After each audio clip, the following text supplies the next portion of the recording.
Good evening and welcome to today's presentation from BBL Science Media.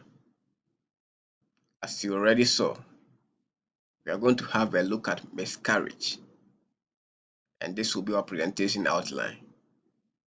We'll have a look at the overview, the types, symptoms of miscarriage, the causes, the risk factors, prevention, diagnosis, and then the treatment.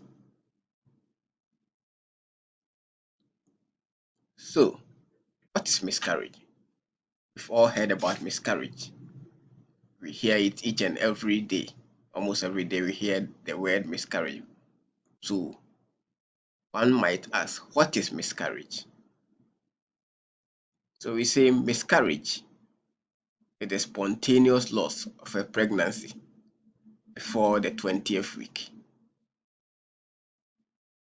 So a miscarriage occurs when a pregnancy ends before the 20th week.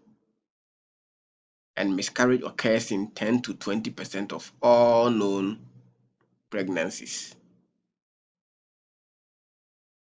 But however, the actual figure is likely greater because many miscarriages happen early in pregnancy, that before you even realize you are expecting. So the phrase miscarriage implies that something went wrong throughout the pregnancy's carrying. But however, this is rarely the case. The majority of miscarriages occur when the fetus does not develop normally. That is when we have miscarriage. So what are the types of miscarriages? There are different kinds of miscarriages, and these are the types that we have. First one is what we call a threatened miscarriage. And what's a threatened miscarriage? That's when you are bleeding and a miscarriage is a possibility, but then your cervix hasn't dilated and your pregnancy will most likely progress normally. That's when we say you have a threatened miscarriage. Second one is inevitable miscarriage. And with inevitable miscarriage means you are dripping blood and cramping. You also have a dilated cervix and a miscarriage is almost certain. Now, incomplete miscarriage, it means some of the baby's or placenta's tissue leaves your body, but some still remains in your uterus. Then we have what we call a complete miscarriage. With complete miscarriage, it means your body is free of any pregnant tissues. And this kind of miscarriage normally occurs before the 12th week of pregnancy. We also have missed miscarriage. And with this, the embryo may die or may never form, but the tissues in your uterus remain. We also have recurrent miscarriage. And with this one, during the first trimester, you lose 3 or more pregnancies in a row. And with recurrent miscarriage, only approximately 1% of couples attempting to have a baby have this sort of miscarriage. So these are the types of miscarriages that we have. What are the signs and symptoms of miscarriage? What might tell you that you are likely or you're having a miscarriage?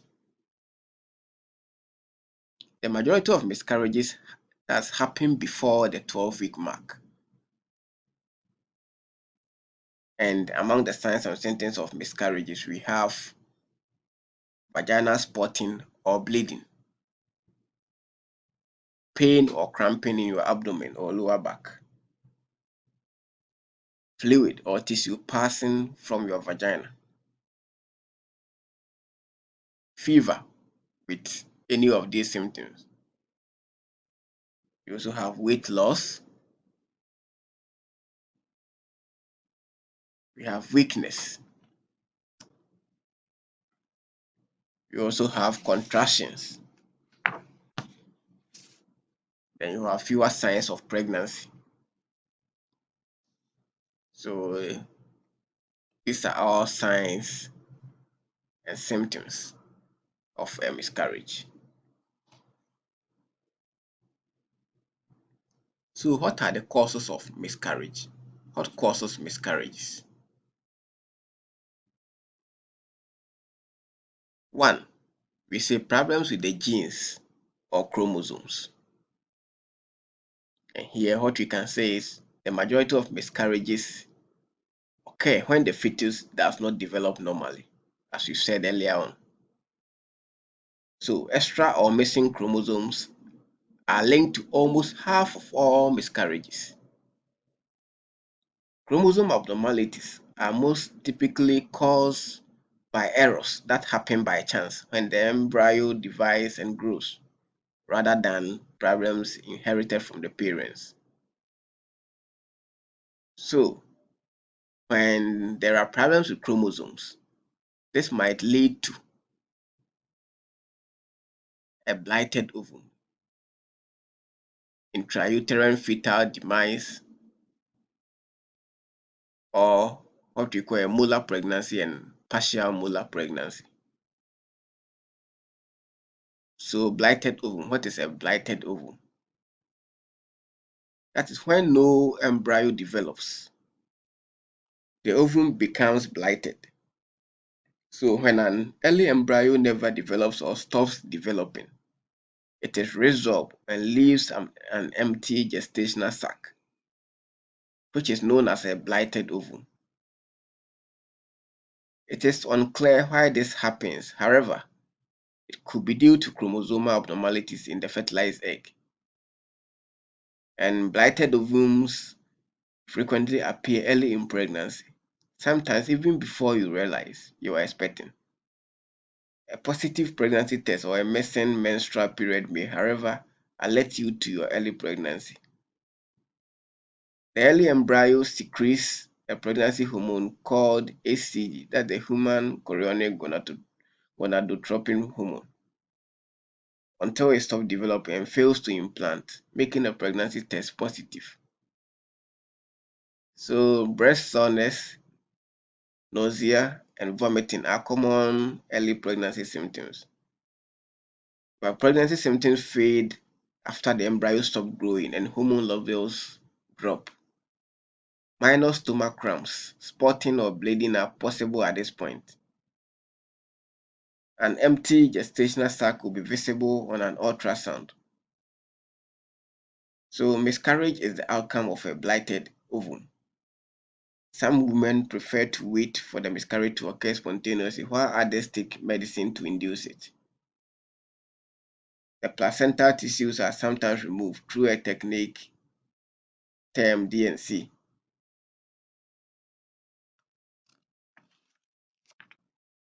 And then the majority of women who have had a blighted ovum have had successful pregnancies. So if you've had numerous miscarriages in a row, talk to your doctor or other healthcare provider about the possible causes. Then we also have the intrauterine fetal demise. In this case, an embryo develops but stops developing and dies before any pregnancy loss symptoms appear. We also have the molar pregnancy and partial molar pregnancy. With this, both sets of chromosomes originate from the father in a molar pregnancy. That's when you're talking about a molar pregnancy. Then a molar pregnancy is marked by aberrant placental growth and the absence of embryonic development. So when the mother's chromosomes remain, but the father delivers two sets of chromosomes. This is known as the partial molar pregnancy. A partly molar pregnancy is frequently linked to placental anomalies and an unhealthy fetus. So pregnancies that are molar or partially molar are not viable. Molar and partial molar pregnancies have been linked to malignant alterations in the placenta in the past.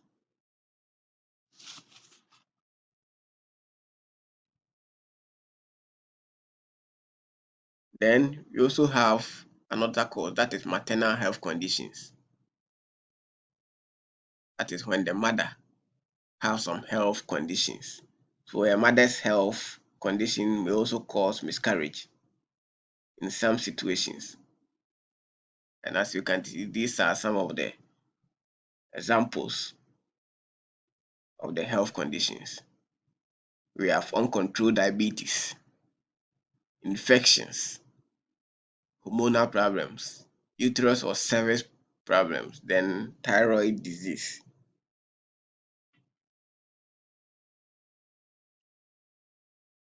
So,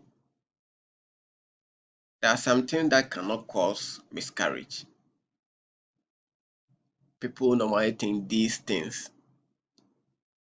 can cause a miscarriage, but then it's been proven, but they do not cause miscarriages. The first one is exercise. That's exercise, even including high intensity activities like jogging and cycling, does not cause miscarriage. That is, if you're having a normal pregnancy. Then sexual intercourse.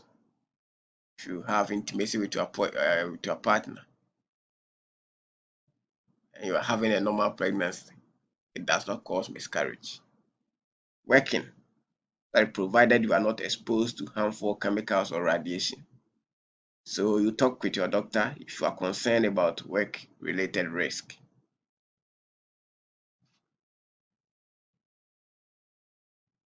So there's another question that people do ask too. They say, can too much stress cause early miscarriage? Too much stress, can it cause early miscarriage? While high stress is bad for your health in general, but there is no evidence that it causes miscarriage. Most early miscarriages are caused by a chromosomal defect that prevents the embryo from developing normally. So there's often nothing you can do to avoid a miscarriage. However, controlling any chronic diseases you may have, such as diabetes or high blood pressure, as well as avoiding dangerous habits like smoking and using illegal drugs, can help you avoid miscarriage. If you are dealing with a lot of stress, you also talk to your doctor about stress management measures. So, what are the risk factors involved in miscarriages? Various factors increase the risk of miscarriage, and these include age. And with age, we say women over the age of 35, that's when you are 35 and above, are more likely to miscarry than younger women. As women who have had two or more miscarriages in a row are more likely to have another one. We also have chronic conditions. Miscarriage is more likely among women who have a chronic illness, such as uncontrolled diabetes, as we earlier talked about. Uterine or cervical problems. Miscarriage rates may be increased by certain uterine diseases or weak cervical tissues, that is an incompetent cervix. Smoking, alcohol, and illicit drugs. Smoking during pregnancy increases the risk of miscarriage compared to non-smokers. So miscarriage is also increased by heavy alcohol and illicit substance usage. Weight. An increased rate of miscarriage has been linked to being underweight or overweight. So you check your weight and try to be in good shape.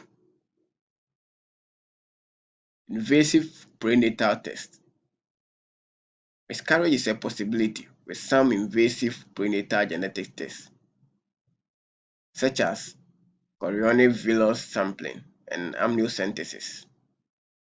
So these type of processes pose some form of risk to pregnancies. Then we also have infection. And we see some miscarriage victims develop a uterine infection. A septic miscarriage is another name for this. And the following are signs and symptoms of this infection that we are talking about: fever, chills, lower abdominal tenderness, and even a foul smell that's coming from the vagina, a foul smelling vaginal discharge. You also have hormone problems, immune system responses, and also exposure to radiation or toxic substances. Prevention. How do we prevent miscarriages? There's often nothing you can do to avoid a miscarriage. That's the truth. You simply concentrate on looking for yourself and your child by doing this. So you seek regular prenatal care, you avoid known miscarriage risk factors such as smoking, drinking alcohol, and illicit drug use. And you can also take a daily multivitamin. When you are pregnant, that's when your body needs a lot of vitamins and minerals. So you take a daily multivitamin.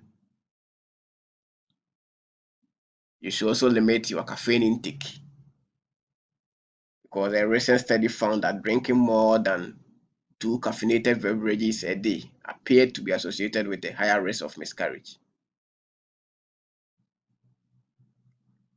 So, the majority of miscarriages occur when there's a problem with the pregnancy and you can't stop them. So, treatment alternatives may be available if your doctor conducts tests and discovers a problem. If you have a medical condition, treating it can help you have a successful pregnancy. But before you try to have a baby, one thing you can do is to get as healthy as possible. So you can get regular exercise, you can eat a healthy, well balanced diet, then you maintain a healthy weight. So, diagnosis: how do we diagnose miscarriage?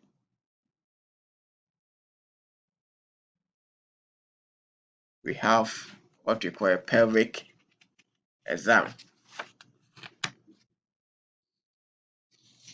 So, your healthcare provider might do a variety of tests, and your doctor may examine your cervix to see if it has begun to dilate. That is the pelvic exam.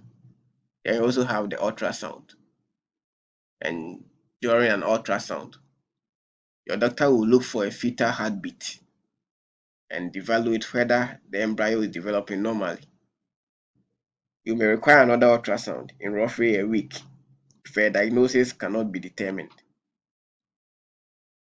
We have blood test, and your doctor may measure the amount of the pregnancy hormone, HCG, human chorionic gonadotrophic hormone, in your blood and compare it to prior readings. So a trend of abnormal changes in your HCG level could suggest a problem. Your doctor may examine your blood type and see if you are anemic, which could happen if you've had a lot of bleeding. You also have the tissue test. If you've passed tissue, it can be sent to a lab to confirm that you've had a miscarriage and that your symptoms aren't due to something else. Chromosomal test. If you've had two or more miscarriages in the past, your doctor may conduct blood testing for both you and your partner to see if your chromosomes are to blame for the miscarriages.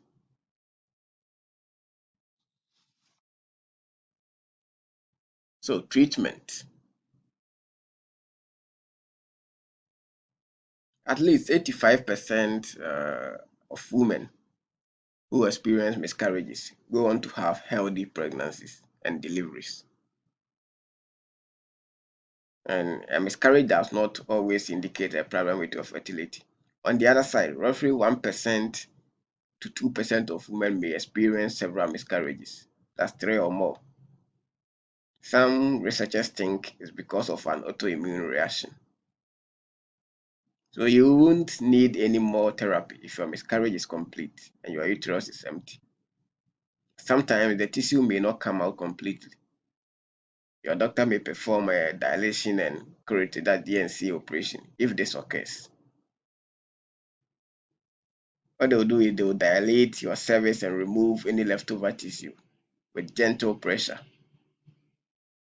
You can also take drugs that cause remaining tissue in your uterus to depart your body. If you wish to avoid surgery, this can be a better option. So the doctor will induce labor and delivery if the fetus has died in the womb later in the pregnancy. You should be able to resume your normal activities after the bleeding has stopped. You may have incompetent cervix if your cervix dilated on its own, yet you are still pregnant. So your doctor may perform a second treatment to close it. A blood product called Rh immune globulin may be given to you if your blood type is Rh negative, that's result negative, and the product is called Rogam. So this stops you from producing antibodies that could harm your child or future pregnancies. If you've had 2 or more miscarriages in a succession, you may be given blood testing, genetic tests, or medicines that for recurrent miscarriage. So the treatment for threatened miscarriage. So if you are worried about a miscarriage, your doctor may advise you to rest until the bleeding or pain stops. Although bed rest has not been proven to prevent miscarriage, it is frequently advised as a precaution. So you may also be instructed to refrain from exercise and sex. We earlier said that if you're having a normal pregnancy, exercise and sex will not cause miscarriage. But then if you have a threatened miscarriage, you may also be instructed to refrain from exercise and sex. Although these steps haven't been proven to lower the risk of miscarriage, they may help you feel more at ease. It's also a good idea to postpone travel in some situations, especially to locations where fast medical assistance is difficult to come by. So you consult your doctor to see if you need postpone any forthcoming vacations or any other traveling.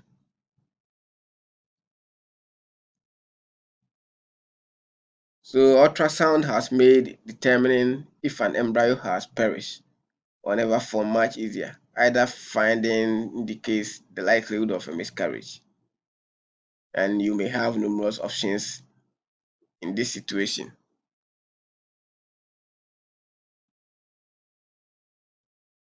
We have what we call, sorry, the expectant management. So if there are no signs of infection, you may want to let the miscarriage run its course. But this usually occurs within a few weeks of the embryo's death being discovered. And it could take up to 3 or 4 weeks, unfortunately. So this can be a trying period emotionally. If rejection does not occur naturally, medical or surgical intervention will be required.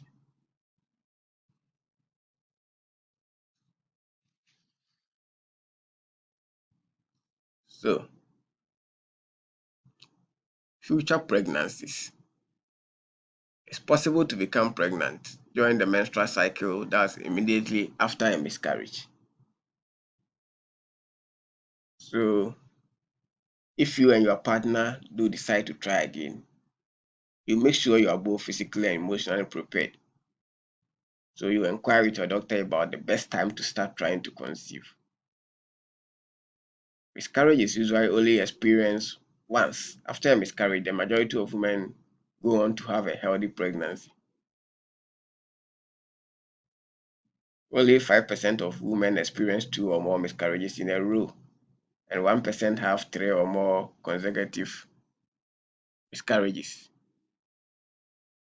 So if you have had 2 or 3 miscarriages in a row, try testing to see if there are any underlying problems. Problems with the uterus, blood clotting, or chromosomes could all be factors. Don't give up if the cause of your miscarriages cannot be determined. About 60 to 80% of women who have had several miscarriages without explanation go on to have successful pregnancies. At least 85% of miscarried women go on to have healthy pregnancies and deliveries. A miscarriage does not indicate a problem with fertility. If you've had 2 or more miscarriages in a row, you should stop attempting to conceive, use birth control, and ask your doctor to do testing to determine what's causing the losses. So consult your doctor about the timing of your future pregnancy. Some specialists recommend waiting a set amount of time, that's between 1 and 3 months, before trying again. So the doctor may recommend progesterone therapy to help the embryo implant and sustain early pregnancy in your uterus to prevent further miscarriage. After a miscarriage, it's critical to give yourself time to heal physically and emotionally. And above all, don't hold it against yourself. Counseling is provided to assist you in coping with your loss. So, thank you for your audience. Thank you for listening to me. Thank you for watching this video. And don't forget to subscribe to this channel. That's BB Science Media for more educative videos. Like this video, comment, and share for me. Once again, thank you and have